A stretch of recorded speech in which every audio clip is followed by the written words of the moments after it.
Friends, welcome to my channel sparkling గీరా.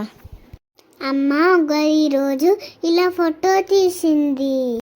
నాన్న నేను పూజ చేశాం.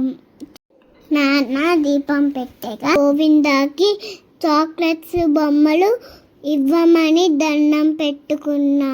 నాన్నతో పాటు నేను అగరబత్తి ఎగిలిచ్చా. నాన్న ధూప్ స్టిక్ ఎగిలిస్తే నేను ఎగిలిస్తానన్నాను.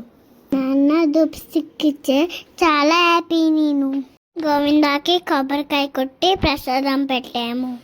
ఇప్పుడు మాత్రం అందరూ బాగుండాలి, అందరికీ మంచి జరగాలని దండం పెట్టుకున్నాను. నాన్న ఆరాధిస్తే నేను గంట కొట్టాను. నేను గంట కొట్టమంటే చాలా ఇష్టం. గోవిందాకి ఆరాధించి మేము ఆరాధి తీసుకున్నాం. ఇలా పూజ కంప్లీట్ చేసేసాం. లైక్ సబ్స్క్రైబ్ చేసుకోండి ఫ్రెండ్స్.